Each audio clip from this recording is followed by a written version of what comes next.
বলিউডের mister perfectionist খ্যাত অভিনেতা আমির খান জীবনসঙ্গীর ব্যাপারেও যেন একই নীতি মেনে চলছেন।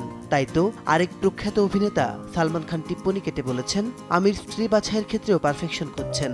যতদিন তিনি শতভাগ মন মতো স্ত্রী না পাবেন ততদিন চেষ্টা করতেই থাকবেন। মূলত দুটি বিয়ে ভাঙার পর তৃতীয় বিয়ে করা নিয়েই এমন মন্তব্য করেছেন সালমান।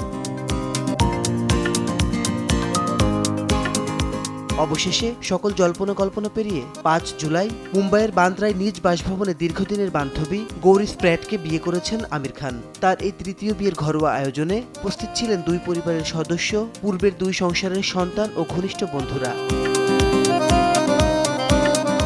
বিয়ের দিন আমির ও তার স্ত্রী ঐতিহ্যবাহী পোশাকে সেজেছিলেন। তবে সবচেয়ে আলোচনায় আসে গৌরীর হাতে থাকা বিশেষভাবে তৈরি বিয়ের আংটি। বিলাসবহুল গয়না প্রতিষ্ঠান কুইনের নকশায় তৈরি এই আংটির কেন্দ্রে বসানো হয়েছে মাদাগাস্কার থেকে সংগ্রহ করা অত্যন্ত বিরল প্রকৃতির ক্যাবোসন কাঠ রুবি। প্রতিষ্ঠানটির সহপরিচালক ও প্রধান নির্বাহী কর্মকর্তা অমিত কুমার জানান, এত বিরল রুবি সংগ্রহ করতে 3 মাসের বেশি সময় লেগেছে। তার ভাষ্য, এই রুবি এতটাই বিরল যে একে অন ইন এ মিলিয়ন বলা যায়। পুরো আংটিটি তৈরি করতে 131 জন দক্ষ কারিগরের 256 ঘন্টারও বেশি সময় লেগেছে। এটি এমনভাবে নকশা করা হয়েছে যাতে রাজকীয় ঐতিহ্যের ছাপ ফুটে ওঠে।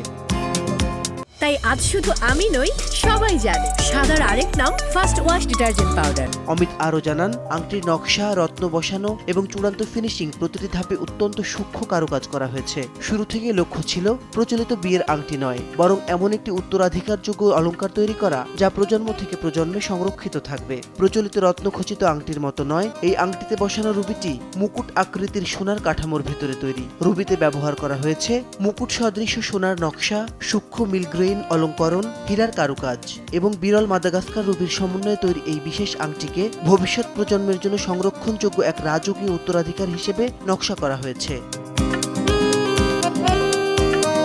মাসিদ রনো, সময় সংবাদ।